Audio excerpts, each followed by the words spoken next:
Hello ਜੀ, ਸਲਾਮ ਤੇ ਸਤਿ ਸ਼੍ਰੀ ਅਕਾਲ। ਦਾ ਪੀਟੀਸੀ ਐਂਟਰਟੇਨਮੈਂਟ ਸ਼ੋ ਲੈ ਕੇ ਮੈਂ ਤੁਹਾਡੇ ਨਾਲ ਸੁਨੀਲ ਕਟਾਰੀਆ। ਅੱਜ ਦੇ ਇਸ ਸ਼ੋ ਦੇ ਵਿੱਚ ਮਿਲਵਾਵਾਂਗੇ ਤੁਹਾਨੂੰ ਟਾਈਗਰ ਸ਼ਰॉफ ਦੇ ਨਾਲ ਸੈਲਫ ਇੰਟਰੈਕਸ਼ਨ ਦੇ ਵਿੱਚ ਦੇਵਾਂਗੇ ਤੁਹਾਨੂੰ ਅਪਡੇਟ ਗੇਲੋ ਦੀ ਕੰਟਰੋਵਰਸੀ ਬਾਰੇ। ਪਰ ਸਭ ਤੋਂ ਪਹਿਲਾਂ ਚੱਲਦੇ ਹਾਂ ਮੈਲਬੌਰਨ ਦੀ ਧਰਤੀ ਤੇ, ਜਿੱਥੇ ਚੱਲ ਰਹੇ ਨੇ ਜੀ ਪੀਟੀਸੀ ਪੰਜਾਬੀ ਦੇ ਸਹਿਯੋਗ ਦੇ ਨਾਲ ਵਿਰਾਸਤ international Punjabi film festival and awards ਤੇ ਦੂਜੇ ਦਿਨ ਦੀ ਸ਼ਾਮ ਰਹੀ ਬਿਜ਼ਨਸ ਸਮਿਟ ਦੇ ਨਾਮ, ਜਿੱਥੇ ਮੈਲਬੌਰਨ ਦੇ ਉਦਯੋਗਪਤੀਆਂ ਸਣੇ ਕਈ ਕਲਾਕਾਰਾਂ ਵੱਲੋਂ ਸ਼ਿਰਕਤ ਕੀਤੀ ਗਈ। ਕਿਵੇਂ ਦੇ ਰਿਹਾ ਇਹ ਦਿਨ, ਆਓ ਦੇਖਦੇ ਹਾਂ ਇਸ ਰਿਪੋਰਟ ਦੇ ਵਿੱਚ।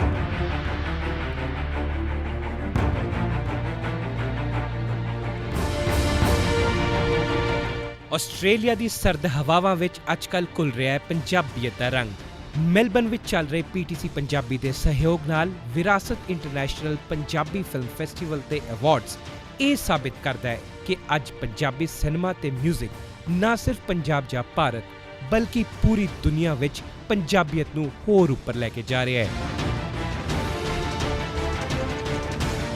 ਇਸ ਪ੍ਰੋਗਰਾਮ ਦੇ ਦੂਜੇ ਦਿਨ ਹੋਏ ਬਿਜ਼ਨਸ ਸਮਿਟ ਦਾ ਹਿੱਸਾ ਬਣੇ ਕਈ ਮੰਨੇ ਪਰਮੰਨੇ ਕਲਾਕਾਰ। ਬਿਜ਼ਨਸ ਸਮਿਟ ਦੇ ਵਿੱਚ ਵੱਖਰੇ ਕਲਾਕਾਰ ਜਿਹੜੇ ਖਾਸ ਤੌਰ ਤੇ ਪੰਜਾਬੀ ਇੰਡਸਟਰੀ ਨਾਲ ਜੁੜੇ ਉਹ ਸ਼ਿਰਕਤ ਕਰਨ ਲਈ ਪੁੱਜੇ ਨੇ ਤੇ ਸਾਡੇ ਨਾਲ ਸਰਦਾਰ ਸੋਹੀ ਸਾਹਿਬ ਤੇ ਮੈਡਮ ਸੁਨੀਤਾ ਤੀਰਜੇ, ਜਿਨ੍ਹਾਂ ਨੂੰ ਮੈਂ ਕਹਾਂਗਾ ਪੰਜਾਬੀ ਸਿਨੇਮਾ ਦੇ ਮੁੱਢ ਨੇ, ਉਹ ਇੱਥੇ ਮੌਜੂਦ ਨੇ। ਜੀ ਆਇਆਂ ਨੂੰ। ਜੀ ਸਤਿ ਸ਼੍ਰੀ ਅਕਾਲ ਜੀ। ਬਹੁਤ ਖੁਸ਼ੀ ਹੋਈ ਕਿ ਅਸੀਂ ਇੱਥੇ ਵਿਰਾਸਤ international Punjabi film festival and award function attend ਕਰਨ ਵਾਸਤੇ ਆਏ ਹਾਂ। ਜਦੋਂ ਵੀ ਕਦੇ ਪੰਜਾਬੀ ਫਿਲਮ ਦੀ ਗੱਲ ਚੱਲਦੀ ਹੈ ਤਾਂ ਉਦੋਂ ਇਹ ਜ਼ਰੂਰੀ ਹੋ ਜਾਂਦਾ ਕਿ ਅਸੀਂ NRI ਦਾ ਬਹੁਤ ਸ਼ੁਕਰੀਆ ਕਰਨਾ ਚਾਹੁੰਦੇ ਹਾਂ। ਜੋ ਪੰਜਾਬੀ 5-7-10 ਰੁਪਏ ਦੇ ਟਿਕਟ ਤੋਂ ਲੈ ਕੇ 250-300 ਰੁਪਏ ਤੱਕ ਪੰਜਾਬੀ ਸਿਨੇਮਾ ਪਹੁੰਚਿਆ, ਉਹ ਸਾਰੀ NRI ਦੀ ਦੇਣ ਹੈ। ਇਸ ਕਰਕੇ ਮੈਂ ਖਾਸ ਤੌਰ ਤੇ ਮੈਲਬੌਰਨ ਵਾਲਿਆਂ ਦਾ ਔਰ ਵਿਰਾਸਤ ਵਾਲਿਆਂ ਦਾ ਬਹੁਤ ਸ਼ੁਕਰੀਆ ਕਰਦਾ। ਸਾਨੂੰ ਇੱਥੇ ਸੱਦਾ ਦਿੱਤਾ ਔਰ ਤੁਹਾਡੇ ਰੂਬਰੂ ਹੋਣ ਦਾ ਮੌਕਾ ਦਿੱਤਾ, ਬਹੁਤ ਸ਼ੁਕਰੀਆ। ਕੱਲ੍ਹ ਨੂੰ ਆਪਾਂ ਫਿਲਮੀ ਮੇਲਾ ਇੰਜੋਏ ਕਰਦੇ ਹਾਂ। ਸਤਿ ਸ਼੍ਰੀ ਅਕਾਲ ਜੀ। ਅੱਜ ਬਹੁਤ ਅੱਛਾ ਲੱਗ ਰਿਹਾ ਮੈਲਬੌਰਨ ਦੇ ਵਿੱਚ ਵਿਰਾਸਤ ਬਿਜ਼ਨਸ ਸਮਿਟ ਦੇ ਵਿੱਚ ਆ ਕੇ। ਇੱਥੇ ਪੰਜਾਬੀ ਬਿਜ਼ਨਸ ਦੀਆਂ ਗੱਲਾਂ ਹੋ ਰਹੀਆਂ, ਮਿਊਜ਼ਿਕ ਦੀਆਂ ਗੱਲਾਂ ਹੋ ਰਹੀਆਂ ਨੇ। ਇੱਕ ਪੰਜਾਬੀ ਸਿਨੇਮਾ ਨੂੰ ਉੱਚਾ ਚੱਕਣ ਦਾ ਕਦਮ ਹੈ। ਮੈਂ ਚਾਹੁੰਦੀ ਹਾਂ ਕਿ ਬਹੁਤ ਇੱਦਾਂ ਦੇ ਜਿਹੜੇ ਫੰਕਸ਼ਨਸ ਹੈ ਹੁੰਦੇ ਰਹਿਣ, ਔਰ ਤਾਂ ਕਿ ਅਸੀਂ ਬਾਹਰ ਜਾ ਕੇ ਲੋਕਾਂ ਨਾਲ ਜਦ ਰੂਬਰੂ ਹੁੰਦੇ ਹਾਂ ਤਾਂ ਲੋਕਾਂ ਦਾ ਇੱਕ ਰੈਪਟ ਬਣ ਜਾਂਦਾ ਹੈ। ਸੋ ਉਸ ਪੰਜਾਬੀ ਕਲਚਰ ਨੂੰ ਅਸੀਂ ਪ੍ਰਮੋਟ ਕਰ ਸਕਦੇ। ਕੈਨੇਡਾ ਤੋਂ ਬਾਅਦ ਆਸਟ੍ਰੇਲੀਆ ਜਿਹੜੀ ਹੈ ਬੜੀ ਅਪਕਮਿੰਗ ਮਾਰਕੀਟ ਹੈ ਪੰਜਾਬੀ ਸਿਨੇਮਾ ਦੇ ਵਿੱਚ। ਜਿਹੜੇ ਇੱਥੋਂ ਦੇ ਜੰਪਲ ਨੇ ਉਹਨਾਂ ਲਈ ਇਹ ਬਹੁਤ ਅੱਛਾ ਐਕਸਪੀਰੀਅੰਸ ਹੋਏਗਾ to learn their own language and to feel cinema. Because जे ਅਸੀਂ ਕਾਰਟੂਨ ਮੂਵੀ ਲਾਉਂਦੇ ਹਾਂ ਤਾਂ ਬੱਚੇ ਅੰਗਰੇਜ਼ੀ ਸਿੱਖ ਜਾਂਦੇ, ਜੇ ਅਸੀਂ ਪੰਜਾਬੀ ਫਿਲਮਾਂ ਲਾਵਾਂਗੇ ਤਾਂ ਬੱਚੇ ਪੰਜਾਬੀ ਵੀ ਸਿੱਖ ਜਾਣਗੇ।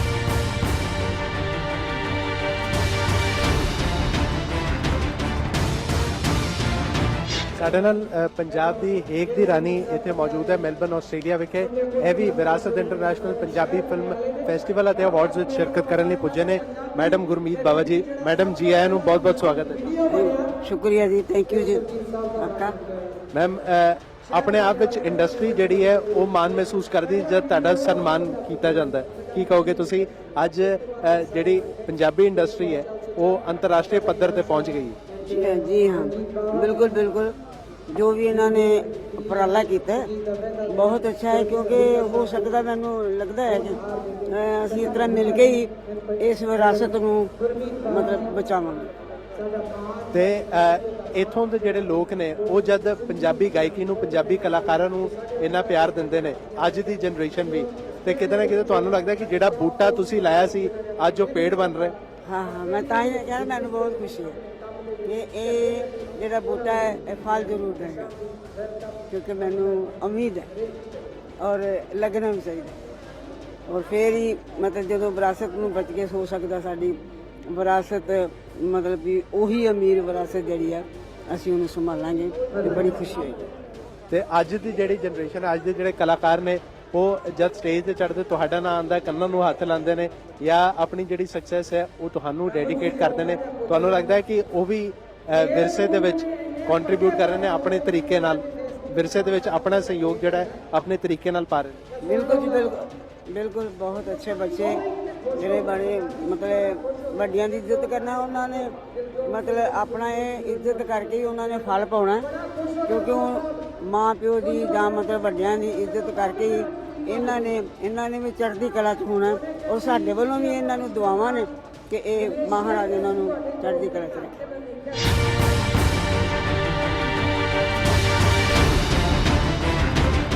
ਵਿਰਾਸਤ international Punjabi film festival and awards ਦਾ ਅੱਜ ਦੂਜਾ ਦਿਨ ਹੈ ਤੇ ਅੱਜ ਖਾਸ ਤੌਰ ਤੇ ਜਿਹੜਾ ਪ੍ਰਬੰਧ ਹੈ ਉਹ ਕੀਤਾ ਗਿਆ ਬਿਜ਼ਨਸ ਮੀਟ ਦਾ। ਇੱਥੇ ਵੀ ਕਲਾਕਾਰ ਸ਼ਿਰਕਤ ਕਰਨ ਲਈ ਪੁੱਜੇ ਨੇ ਤੇ ਜੋ ਇਸ ਇਵੈਂਟ ਦੇ ਸਪਾਂਸਰਸ ਨੇ ਜੋ ਵੀ ਇਸ ਵਿੱਚ ਆਪਣਾ ਸਹਿਯੋਗ ਦੇ ਰਹੇ ਨੇ ਉਹ ਵੀ ਇੱਥੇ ਪੁੱਜੇ ਨੇ ਤੇ ਸਾਡੇ ਨਾਲ ਹੈਪੀ ਰਾਏ ਕੋਟੀ ਸਾਹਿਬ ਨੇ ਜੋ ਖਾਸ ਤੌਰ ਤੇ ਇਸ ਇਵੈਂਟ ਦਾ ਹਿੱਸਾ ਬਣਨ ਲਈ ਆਏ ਨੇ।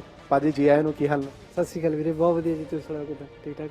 ਭਾਜੀ ਗਾਣੇ ਤਾਂ ਤੁਹਾਡੇ ਭਾਵੇਂ ਉਹ ਪੰਜਾਬ ਹੋਵੇ ਜਾਂ ਬਾਹਰ ਦੇ ਮੁਲਕ ਹੋਣ ਬੜੀ ਧੁੰਮਾਂ ਪਾ ਰਹੇ ਨੇ ਤੇ ਅੱਜ ਦਾ ਜਿਹੜਾ ਸਬੱਬ ਜਿਹੜਾ ਬਣਿਆ ਖਾਸ ਤੌਰ ਤੇ ਪੰਜਾਬੀ ਇੰਡਸਟਰੀ ਲਈ ਬੜੇ ਹੁੰਗਾਰੇ ਦੀ ਗੱਲ ਹੈ। ਜੀ ਬਹੁਤ ਵੱਡੀ ਗੱਲ ਹੈ ਜੀ ਪੰਜਾਬੀ ਇੰਡਸਟਰੀ ਲਈ। ਪਹਿਲਾਂ ਤਾਂ ਸਾਰੇ ਚਾਹਣ ਵਾਲਿਆਂ ਨੂੰ ਪੀਟੀਸੀ ਚੈਨਲ ਦਾ ਬਹੁਤ-ਬਹੁਤ ਧੰਨਵਾਦ ਕਰਦਾ ਜੀ, ਜਿਹੜੇ ਸਾਡੇ ਗਾਣੇ ਦਰਸ਼ਕਾਂ ਦੇ ਰੂਬਰੂ ਕਰਵਾਉਂਦੇ ਨੇ ਤੇ ਜਿਨ੍ਹਾਂ ਕਰਕੇ ਸਾਨੂੰ ਪਿਆਰ ਮਿਲਦਾ ਜੀ।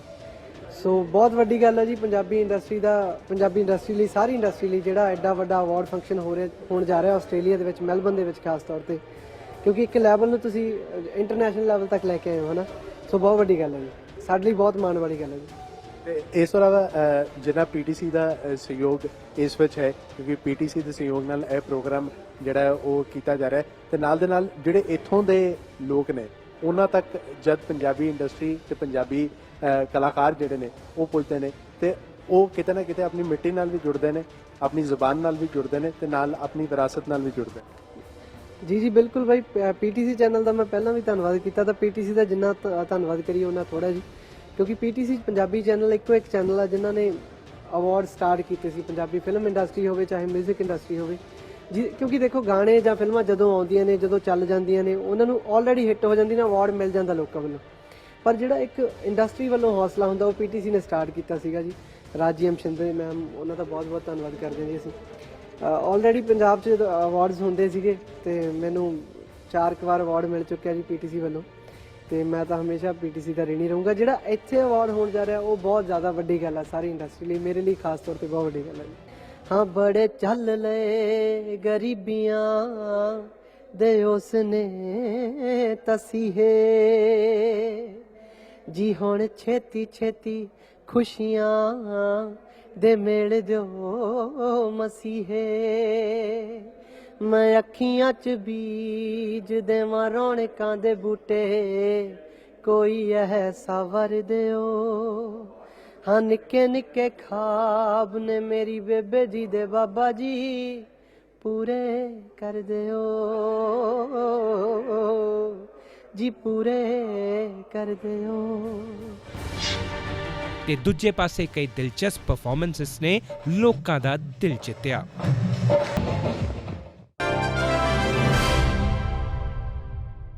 ਮੈਲਬਨ ਦੇ ਵਿੱਚ ਪੰਜਾਬੀ ਕਲਾਕਾਰਾਂ ਦੇ ਨਾਲ ਪੰਜਾਬੀਆਂ ਨੇ ਧਮਾਲ ਮਚਾਈ ਹੋਈ ਹੈ। ਇੱਥੇ ਰੁਕਣਾ ਇੱਕ ਛੋਟੀ ਜਿਹੀ ਬ੍ਰੇਕ ਲਈ, ਬ੍ਰੇਕ ਤੋਂ ਬਾਅਦ ਮਿਲਦੇ ਹਾਂ ਟਾਈਗਰ ਤੇ ਰੈਮੋ ਦੇ ਨਾਲ। Welcome back after the break. Weekend special episode ਦੇ ਵਿੱਚ ਹੁਣ ਮੇਰਾ ਹੋ ਗਿਆ ਜੀ ਸੈਲਫ ਇੰਟਰੈਕਸ਼ਨ ਦਾ। ਇਸ ਵਾਰ ਸੈਲਫ ਇੰਟਰੈਕਸ਼ਨ ਹੋਈ ਹੈ ਫਲਾਈਂਗ ਜੱਟ ਦੀ ਟੀਮ ਯਾਨੀ ਕਿ ਰੈਮੋ ਡਿਸੂਜ਼ਾ ਤੇ ਟਾਈਗਰ ਸ਼ੌਫ ਦੇ ਨਾਲ। ਆਓ ਚੱਲਦੇ ਹਾਂ ਸੈਲਫ ਇੰਟਰੈਕਸ਼ਨ ਵੱਲ। ਹੋ ਆਗੇ ਜੇ ਟੀ ਮਾਰੋ ਸਾਰੇ ਸੀਟੀ ਕਬਰੂ ਨੇ ਸੋਹਣੇ ਪਿੱਛੇ ਟੀਨਾ ਸਵੀਟੀ ਪ੍ਰੀਤੀ ਜੇ ਟੀ ਜਿਸੇ ਮਾਰੋ ਸੀਟੀ ਸੜਦੇ ਵਾਲੇ ਸੜਦੇ ਰਹਿ ਗਏ ਐਸੀ ਦੁਨੀਆ ਛੀਤੀ। ਹੈਲੋ ਜੀ, ਸਲਾਮ ਤੇ ਸਤਿ ਸ਼੍ਰੀ ਅਕਾਲ। ਸੈਲਫ ਇੰਟਰੈਕਸ਼ਨ ਦੇ ਵਿੱਚ ਮੇਰੇ ਨਾਲ ਨੇ ਟਾਈਗਰ ਸ਼ੌਫ ਤੇ ਰੈਮੋ ਡਿਸੂਜ਼ਾ। ਫਲਾਈਂਗ ਜੱਟ ਫਾਈਨਲੀ ਯਾਨੀ ਕਿ ਸਾਡੇ ਜੱਟ ਸਾਹਿਬ ਲੈਂਡ ਕਰ ਚੁੱਕੇ ਚੰਡੀਗੜ੍ਹ ਦੇ ਵਿੱਚ। ਸਤਿ ਸ਼੍ਰੀ ਅਕਾਲ ਐਂਡ ਵੈਲਕਮ ਟੂ ਚੰਡੀਗੜ੍ਹ। ਸਤਿ ਸ਼੍ਰੀ ਅਕਾਲ, ਧੰਨਵਾਦ। ਕੀ ਹਾਲ ਚਾਲ ਰੈਮੋ ਜੀ? ਸੁਪਰ ਹੀਰੋ ਔਰ ਸੁਪਰ ਡਾਇਰੈਕਟਰ ਬਣ ਕੇ ਦੋਨਾਂ ਨੂੰ ਕਿਵੇਂ ਦਾ ਲੱਗ ਰਿਹਾ? ਸਭ ਤੋਂ ਪਹਿਲਾਂ ਤੁਸੀਂ। बहुत बढ़िया, एक ड्रीम कम ट्रू है मेरे लिए। बचपन से मुझे एक सुपर हीरो बनना था और आखिर मुझे एक मौका मिला रेमो सर की पिक्चर में थ्रू से। और इतनी फिल्में डायरेक्ट करने के बाद आप सुपर डायरेक्टर बन गए हैं, आप कैसा फील कर रहे हैं? बहुत ही कमाल फील कर रहा हूँ और मज़ा आ रहा है। और स्पेशली ये फिल्म को लेके मैं बहुत एक्साइटेड हूँ क्योंकि ये मेरे दिल के बहुत करीब है। तो बहुत और आ जाएं एज ए डायरेक्टर, तो आप पहला काम क्या करना चाहेंगे related to entertainment industry only? Related to entertainment industry मैं वो सारे पावर्स टाइगर को देना चाहूँगा और फिर उसके बाद फ्लाइंग जेट का सीक्वल बनाऊंगा जिसमें मैं केबल यूज़ नहीं करूँगा और मैं बोलूँगा सब काम तो अपने आप कर ले। सुपर हीरो के पास वो सुपर पावर्स आ जाएं, तो पहला ऐसा काम जो आप एंटरटेनमेंट इंडस्ट्री से करना चाहेंगे, और कौन सी ऐसी हीरोइन है जिसको आप इनविजिबल होके मिस्टर इंडिया बन के मिलना चाहेंगे?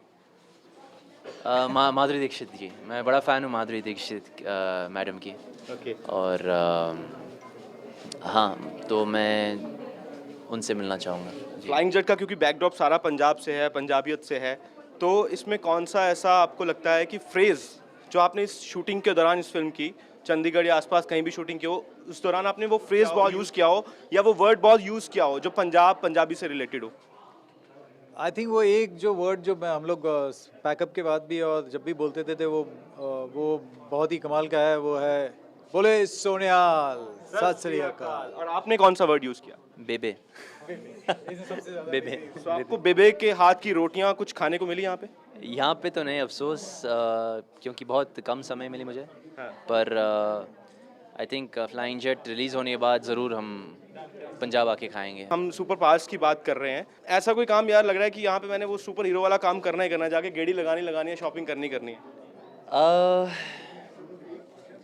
बहुत खूबसूरत शहर है, तो मैं काश मैं हकीकत में सच में उड़ सकता था, तो मैं उड़ के पूरा शहर को देखता ऊपर से कैसी लगती है। So thank you so much for being a part of Self Interaction. Well ਇਸ ਸੈਲਫ ਇੰਟਰੈਕਸ਼ਨ ਤੋਂ ਬਾਅਦ ਮਿਲਾ ਹੋ ਗਿਆ ਜੀ ਇੱਕ ਛੋਟੀ ਜਿਹੀ ਬ੍ਰੇਕ ਦਾ। ਬ੍ਰੇਕ ਤੋਂ ਬਾਅਦ ਗੱਲ ਕਰਾਂਗੇ ਫਿਲਮ ਗੇਲੋ ਦੀ। ਵੈਲਕਮ ਬੈਕ ਆਫਟਰ ਦਾ ਬ੍ਰੇਕ ਤੇ ਹੁਣ ਗੱਲ ਕਰਦੇ ਹਾਂ ਫਿਲਮ ਗੇਲੋ ਦੀ। ਗੇਲੋ ਉਹ ਫਿਲਮ ਜਿਹੜੀ 5 ਅਗਸਤ ਨੂੰ ਰਿਲੀਜ਼ ਹੋਈ ਤੇ ਰਿਲੀਜ਼ ਹੁੰਦਿਆਂ ਹੀ ਕੰਟਰੋਵਰਸੀ ਦੇ ਵਿੱਚ ਘਿਰ ਗਈ। ਕੰਟਰੋਵਰਸੀ ਇਸ ਕਰਕੇ ਕਿਉਂਕਿ ਇਲਜ਼ਾਮ ਪ੍ਰੋਡਿਊਸਰਸ ਨੇ ਲਾਏ ਨੇ ਡਿਸਟ੍ਰੀਬਿਊਟਰ ਤੇ, ਪਰ ਡਿਸਟ੍ਰੀਬਿਊਟਰ ਕੀ ਕਹਿ ਰਹੇ ਨੇ ਇਹ ਵੀ ਜਾਣਨਾ ਜ਼ਰੂਰੀ ਹੈ। ਕੀ ਹੈ ਇਸ ਪੂਰੇ ਮਾਮਲੇ ਦੀ ਰਿਪੋਰਟ, ਇਸ ਖਾਸ ਰਿਪੋਰਟ ਦੇ ਵਿੱਚ ਹੀ ਦੇਖ ਲੈਂਦੇ ਹਾਂ। ਬਾਕੀ ਦੀ ਦੁਨੀਆ ਰੱਬ ਚਲਾਉਂਦਾ ਹੈ, ਇੱਥੇ ਦਾ ਰੱਬ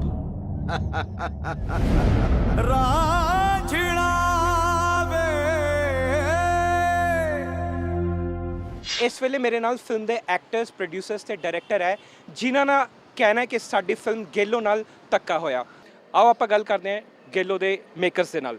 ਤੁਹਾਨੂੰ ਕੀ ਲੱਗਦਾ ਕਿ ਕੀ ਫਲॉ ਆ ਗਿਆ ਇਸ ਦੇ ਰਿਲੀਜ਼ ਤੋਂ ਬਾਅਦ ਜਿਹੜੀ ਤੁਸੀਂ ਫਿਲਮ ਰਿਲੀਜ਼ ਕੀਤੀ ਹੈ? ਸਭ ਤੋਂ ਵੱਡਾ ਫਲੋ ਹੈ ਜੀ ਡਿਸਟ੍ਰੀਬਿਊਸ਼ਨ, ਕਿਉਂਕਿ ਡਿਸਟ੍ਰੀਬਿਊਟਰ ਸਾਨੂੰ ਵਾਅਦਾ ਕਰਦੇ ਆ, ਸਾਡੇ ਹੱਥ ਵਿੱਚ ਝੰਡਾ ਫੜਾਇਆ ਜਾਂਦਾ ਇੱਕ ਲਾਲ ਰੰਗ ਦਾ ਵੀ ਅਸੀਂ ਤੁਹਾਨੂੰ ਇੰਨੇ ਸ਼ੋਅ ਦੇ ਦੇਣਗੇ ਜੀ, 350 ਤੋਂ ਉੱਪਰ ਸ਼ੋਅ ਜਾਣਗੇ, ਇੰਨੀ ਸਕਰੀਨਸ ਲੈ ਕੇ ਦੇ ਦੇਣਗੇ। ਉਹ ਸਾਰੇ ਵਾਅਦੇ ਝੂਠੇ ਨਿਕਲਦੇ ਆ।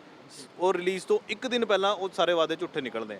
ਕਿਹਾ ਜਾਂਦਾ ਹੈ ਕਿ ਪਿੱਛੋਂ ਇੱਕ ਫਿਲਮ ਚੱਲਦੀ ਆ ਰਹੀ ਹੈ ਜੀ, ਉਹਦੇ ਰਿਗਾਰਡਿੰਗ ਤੁਹਾਡੀ ਫਿਲਮ 'ਚ ਕੋਈ ਨੋਨ ਸਟਾਰ ਕਾਸਟ ਨਹੀਂ ਹੈ, ਤੁਹਾਡੀ ਫਿਲਮ ਸੀਰੀਅਸ ਹੈ।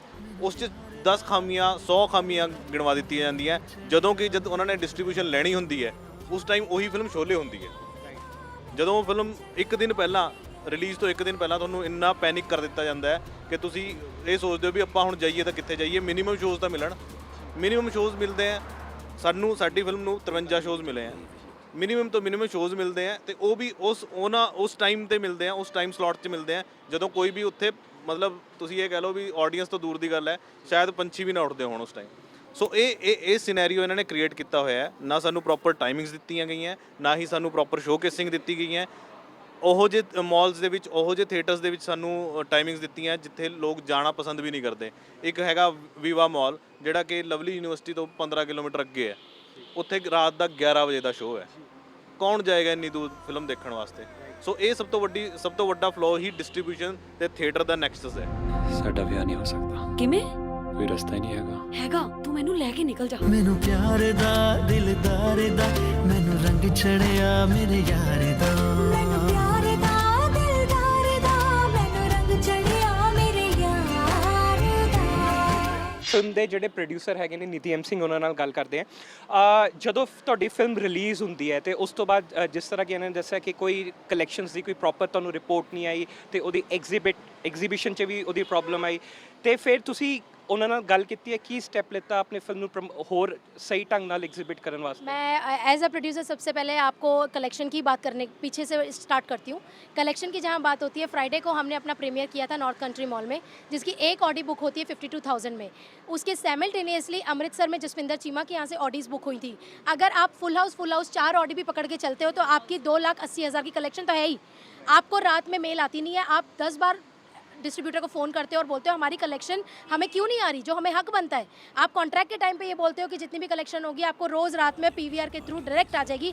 डायरेक्ट या आपको डायरेक्ट बड़े बड़े लेटर्स में कॉन्ट्रैक्ट में लिखा होता है, लेकिन जब हमें कलेक्शन आती है तो लिखा होता है 1 लाख। 1 लाख। मेरा सवाल ये है कैसे पॉसिबल है जब 5 ऑडी हमने खुद बुक करी है, जो एक ऑडी 52,000 की है, कहीं एक ऑडी 70,000 की है, तो आप मुझे वो 1 लाख का आंसर दीजिए। अगर मैं प्रमोशन की बात करती हूँ, जितने भी ये डिस्ट्रीब्यूटर हैं इन लोगों का एक टैक्ट बन चुका है। ये लोग इतनी पॉलिटिक्स करते हैं, इन लोगों का ये कहना है जी ये फिल्म को अच्छे से प्रमोशन नहीं करी गई, ऑडियंस तक ये पहुंची नहीं। आप जब डिस्ट्रीब्यूशन की डील करने जाते हो तो आपको 5-6 स्टेप ये खुद बताते हैं 3 हफ्ते पहले। जैसा कि मनु ने कहा, आपकी फिल्म शोले होती है, ये आपको ये कहते हैं कि आपसे ऊपर फिल्म कोई नहीं हो सकती। मैं तो खुद इन्वेस्ट करना चाहता था, इतनी बढ़िया गेलो फिल्म है। धक्के खाते हुए गर्मियों में पूरी टीम हमारी 15 दिन टूर पे होती है, जहाँ पे आप अगेन एंड अप होते हो लाखों रुपए इन्वेस्ट करके। उसके बाद डिस्ट्रीब्यूशन का एक काम होता है, 3 हफ्ते पहले आपको 10 लाख का खर्चा करके इनको कुछ स्टैंडीज देनी होती है जो थिएटर तक पहुँचे, और दूसरा पोस्टर्स होते हैं जो पूरे पंजाब में चाय वाले के बाहर, टपरी पे, आपको पुल के नीचे, हर जगह, जैसे निधि सिंह के लगे हुए हैं, सरदार जी के लगे हुए हैं, सभी फिल्मों के लगे होते हैं, वैसे आपको इनको मटेरियल देना होता है। अगर वो मटेरियल 2.5 हफ्ते पहले पहुंच चुका है, रचना प्रिंटर से प्रिंट होकर आपके वेंडर ने उठवा लिया है, तो 1 हफ्ते पहले तक भी वो क्यों नहीं लगे गए?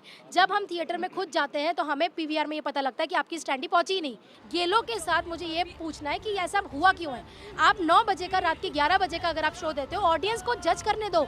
हिट है, फ्लॉप है, गलत है, खराब है, बेकार है, आर्ट फिल्म है, कमर्शियल फिल्म है, एक्टर्स खराब है, ये सब ऑडियंस के ऊपर है। हम ऑडियंस के लिए 2 करोड़ रुपए लगाते हैं। ਤੇ ਜਿਸ ਤਰ੍ਹਾਂ ਤੁਸੀਂ ਅੱਗੇ ਆਏ ਹੋ ਆਪਣੀ ਫਿਲਮ ਵਿੱਚ ਤੁਸੀਂ ਫਾਈਟ ਕਰ ਰਹੇ ਹੋ ਤੇ ਤੁਹਾਡਾ ਇਸ ਦੇ ਤਹਿਤ ਨੈਕਸਟ ਸਟੈਪ ਕੀ ਹੋਵੇਗਾ? नहीं, मेरा नेक्स्ट स्टेप ये है कि मैं अभी एक अर्जी करने जा रही हूँ गवर्नमेंट को, और ये मेरे तरफ से अपनी पर्सनल अर्जी है। पंजाबी सिनेमा को, जितनी भी पंजाबी फिल्म है उन सबको 4-4 शो दिए जाए, वो भी प्राइम टाइम के साथ। जब आप महाराष्ट्र की सराट मूवी अभी 100 करोड़ कमाई है, आप अगर उसके एग्जाम्पल देते हो तो आप ये मत भूलो कि महाराष्ट्र गवर्नमेंट ने मराठी सिनेमा को 4 शो दिए हुए हैं।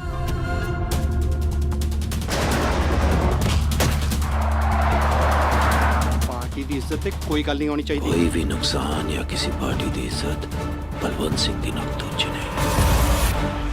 4 किले तो पहले ही साढ़े को मुझे बाकी दी भी गहने रखती ते ठेका किस गल दा हो? खूह सरदार दा, पानी सरदार दा, खेत सरदार दे, गली मन्ना सरदार दा, फिर साडा की है? ਬੀਇੰਗ ਐਨ ਐਕਟਰ, ਜਦ ਤੁਹਾਡੀ ਫਿਲਮ ਨਾਲ ਕੁਝ ਇਸ ਤਰ੍ਹਾਂ ਦਾ ਹੁੰਦਾ ਹੈ ਜਾਂ ਜੋ ਵੀ ਤੁਹਾਡੇ ਕੰਪਲੇਂਟਸ ਹੈ, ਉਹਦੇ ਚੱਲਦਿਆਂ ਤੁਸੀਂ ਕਿਸ ਤਰ੍ਹਾਂ ਫਿਰ ਅਫੈਕਟਡ ਹੁੰਦੇ ਹੋ? ਬਿਲਕੁਲ ਜੀ, ਅਫੈਕਟਡ ਹੁੰਦੇ ਆ, ਬਹੁਤ ਜ਼ਿਆਦਾ ਅਫੈਕਟਡ ਹੁੰਦੇ ਆ। ਜਦੋਂ ਇੱਕ ਕਹਿੰਦੇ ਨੇ ਇੱਕ ਜਦੋਂ ਸਾਡੀ ਮਾਂ ਸਾਨੂੰ ਪਾਲਦੀ ਹੈ, ਸਾਨੂੰ ਰੋਟੀ ਖਵਾਉਂਦੀ ਹੈ ਤੇ ਬੱਚੇ ਨੂੰ ਤਕਲੀਫ ਹੁੰਦੀ ਹੈ ਨਾ, ਉੱਦਾਂ ਹੀ ਆ ਸਾਡੇ ਪ੍ਰੋਡਿਊਸਰ ਨੂੰ ਤਕਲੀਫ ਹੋਈ ਹੈ। ਸਾਡਾ ਮਾਂ-ਬਾਪ ਹੈ ਪ੍ਰੋਡਿਊਸਰ ਡਾਇਰੈਕਟਰ, ਉਹਨੇ ਸਾਨੂੰ ਫਿਲਮ ਦਿੱਤੀ, ਤੇ ਜਦੋਂ ਮਾਂ ਨੂੰ ਤਕਲੀਫ ਹੁੰਦੀ ਹੈ ਤਾਂ ਬੱਚੇ ਨੂੰ ਤਕਲੀਫ ਹੁੰਦੀ ਹੈ। ਸਾਡੀ ਫਿਲਮ ਮਾਂ ਹੈ, ਸਾਡੀ ਫੈਮਿਲੀ ਸੀਗੀ। ਜਦੋਂ ਉਹਨੂੰ ਤਕਲੀਫ ਦਿੱਤੀ ਗਈ, ਉਹਨੂੰ ਜ਼ਬਰਦਸਤੀ ਧੱਕੇ ਦੇ ਨਾਲ ਉਹਦਾ ਜਲੂਸ ਕੱਢਿਆ ਗਿਆ ਪੰਜਾਬੀ ਲੈਂਗੁਏਜ। ਪੋਸਟਰ ਲਾਏ ਨੇ, ਮੈਂ ਆਪਣੇ ਹੱਥੇ ਲਾਏ ਨੇ, ਮੇਰੇ ਹਸਬੈਂਡ ਗੁਰਜੀਤ ਸਿੰਘ, ਇਹਨਾਂ ਨੇ ਆਪਣੇ ਹੱਥੀ ਪੋਸਟਰ ਲਗਾਏ ਨੇ। ਜਦੋਂ ਅਸੀਂ 5000 ਰਾਉਂਡ ਪੋਸਟਰ ਸੀਗਾ ਜਿਹੜਾ ਅਸੀਂ ਲਗਾਇਆ, ਜਦੋਂ ਅਸੀਂ 5000 ਪੋਸਟਰ 2 ਹਫ਼ਤੇ 'ਚ ਲਾ ਸਕਦੇ ਤੇ ਕੀ ਇੰਨੇ ਵੱਡਾ ਨਾਮ ਡਿਸਟਰੀਬਿਊਟਰ ਦਾ, ਕੀ ਉਹ 10000 ਪੋਸਟਰ 1 ਮਹੀਨੇ 'ਚ ਨਹੀਂ ਲਾ ਪਾਇਆ?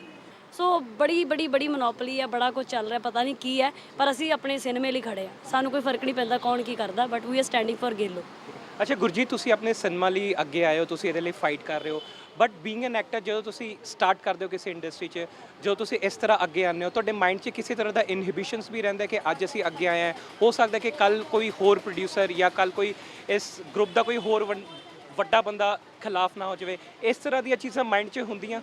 ਮੇਰੇ ਮਾਈਂਡ 'ਚ ਨਹੀਂ ਹੈ, ਬਟ ਫੇਸਬੁੱਕ ਤੇ ਬਹੁਤ ਸਾਰੇ ਲੋਕਾਂ ਨੇ ਕਿਹਾ ਕਿ ਬਾਈ ਤੁਸੀਂ ਪੰਗੇ ਕਾਹਤੋਂ ਲੈ ਰਹੇ ਹੋ, ਵੀ ਤੁਹਾਡੇ ਨੂੰ ਤਾਂ ਕੰਮ ਮਿਲਣਾ ਸ਼ੁਰੂ ਹੋਇਆ, ਐਕਟਿੰਗ ਵਾਲਾ ਪਾਸਾ ਸ਼ੁਰੂ ਹੋਇਆ, ਤੁਸੀਂ ਕਾਹਨੂੰ ਚੱਕਰਾਂ 'ਚ ਪੈ ਰਹੇ ਹੋ ਇੱਦਾਂ।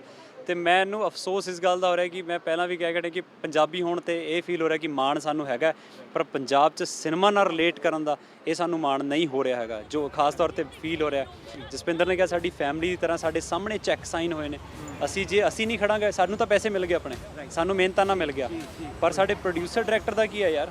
But it really feels very shameful. ਮਤਲਬ ਜੇ ਇਹ ਗੱਲ ਹੈਗੀ ਆ ਯਾਰ, ਫਿਰ ਤਾਂ ਕੋਈ ਹੋਰ ਕਾਗਜ਼ੀ ਕੰਮ ਕਰ ਲਈਏ, ਨਾਨ ਮੈਡੀਕਲ ਕਰੀਏ, ਫਿਰ ਜੌਬ ਕਰ ਲਈਏ। ਜਿਨ੍ਹਾਂ ਨੇ ਸਾਨੂੰ ਕਿਹਾ ਸੀ ਤੁਹਾਡੇ ਤੇ ਆਸਾਂ ਸੀਗੀਆਂ ਕਿ ਬਈ ਤੁਸੀਂ ਐਂਟਰਟੇਨਮੈਂਟ ਦੇ ਆਪਣੇ ਮੋਢਿਆਂ ਤੇ ਚੱਕੀ ਫਿਰਦੇ ਹੈਗੇ ਹੋ, ਤਾਂ ਅਸੀਂ ਚੰਗਾ ਕੰਮ ਕਰਨ ਦੀ ਕੋਸ਼ਿਸ਼ ਕਰ ਰਹੇ ਸੀ, ਪਰ ਸ਼ਾਇਦ ਕੋਈ ਕਰਨ ਨਹੀਂ ਦੇ ਰਿਹਾ ਹੈਗਾ ਸਾਨੂੰ। ਜਿਹਨੇ ਮੇਰੇ ਖੇਤ 'ਚ ਪੈਰ ਪਾਇਆ, ਉਹ ਜੇ ਆਪਣੇ ਪੈਰ ਹੀ ਮੁੜ ਗਿਆ ਤਾਂ ਮੈਂ ਆਪਣੇ ਪਿਓ ਦੀ ਧੀ ਨਹੀਂ ਤੇ ਗੇਲੋ ਮੇਰਾ ਨਾਂ ਨਹੀਂ।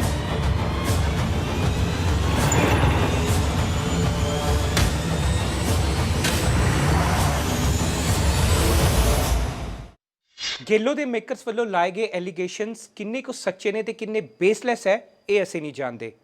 ਡਿਸਟ੍ਰੀਬਿਊਟਰਸ ਤੇ ਲੱਗੇ ਗਏ ਆਰੋਪ ਜੇਕਰ ਸਹੀ ਹੈ, ਇਫ ਦੋਜ਼ ਆਰ ਟਰੂ, ਤਾਂ ਆ ਪੰਜਾਬੀ ਫਿਲਮ ਇੰਡਸਟਰੀ ਲਈ ਬਹੁਤ ਵੱਡਾ ਕੁਐਸਚਨ ਮਾਰਕ ਖੜਾ ਕਰਦਾ ਹੈ। ਖੈਰ, ਕੌਣ ਸੱਚਾ ਹੈ ਕੌਣ ਝੂਠਾ, ਅਜੇ ਇਹ ਫੈਸਲਾ ਨੇਰੇ 'ਚ ਹੈ, ਪਰ ਪੰਜਾਬੀ ਫਿਲਮ ਇੰਡਸਟਰੀ ਦੇ ਗਰੋਥ ਲਈ ਡਿਸਟ੍ਰੀਬਿਊਟਰਸ ਦਾ ਫਰਜ਼ ਬਣਦਾ ਹੈ ਕਿ ਉਹ ਹਰ ਇੱਕ ਫਿਲਮ ਨੂੰ ਆਪਣੇ ਤਰੀਕੇ ਨਾਲ ਆਪਣੇ ਅੰਜਾਮ ਤੱਕ ਪਹੁੰਚਾਉਣ, ਤਾਂ ਕਿ ਜਿਹੜੀ ਸਾਡੀ ਇੰਡਸਟਰੀ ਹੈ ਉਹ ਗਰੋ ਕਰ ਸਕੇ। ਜਿਹੜੀ ਨਵੀਂ ਫਿਲਮਾਂ ਹੈ ਉਹ ਅੱਗੇ ਆ ਸਕੇ। ਬਾਕੀ ਫਿਲਮ ਵਧੀਆ ਹੈ ਜਾਂ ਘਟੀਆ, ਇਹ ਫੈਸਲਾ ਜਨਤਾ ਦਾ ਹੈ। ਵੈਲ ਅੱਜ ਦੇ ਇਸ ਵੀਕਐਂਡ ਸਪੈਸ਼ਲ ਐਪੀਸੋਡ ਦੇ ਵਿੱਚ ਗੇਲੋ ਕੰਟਰੋਵਰਸੀ ਬਾਰੇ ਅਸੀਂ ਤੁਹਾਨੂੰ ਦੱਸਿਆ, ਸੈਲਫ ਇੰਟਰੈਕਸ਼ਨ ਕਰਵਾਈ ਟਾਈਗਰ ਸ਼ਰੋਫ ਤੇ ਰੈਮੋ ਡੁਸੀਜ਼ਾ ਯਾਨੀ ਕਿ ਫਲਾਈਂਗ ਜੱਟ ਦੀ ਟੀਮ ਦੇ ਨਾਲ। ਇਸ ਦੇ ਨਾਲ ਮੈਲਬਨ ਦੀ ਧਰਤੀ ਤੇ ਰੌਣਕਾਂ ਲੱਗੀਆਂ ਨੇ ਜਨਾਬ। ਪੀਟੀਸੀ ਪੰਜਾਬੀ ਦੇ ਸਹਿਯੋਗ ਦੇ ਨਾਲ ਚੱਲ ਰਹੇ ਨੇ ਵਿਰਾਸਤ international Punjabi film festival and awards, ਤੇ ਇਹ ਰੌਣਕਾਂ ਲਗਾਤਾਰ ਚੱਲਦੀਆਂ ਰਹਿਣਗੀਆਂ। ਇਸ ਲਈ ਤੁਸੀਂ ਦੇਖਦੇ ਰਹੋ ਪੀਟੀਸੀ ਐਂਟਰਟੇਨਮੈਂਟ ਸ਼ੋਅ, ਤੇ ਫਿਲਹਾਲ ਦਿਓ ਇਜਾਜ਼ਤ ਤੇ ਫੀਡਬੈਕ ਜ਼ਰੂਰ ਭੇਜੋ feedback@ptcnetwork.tv ਤੇ।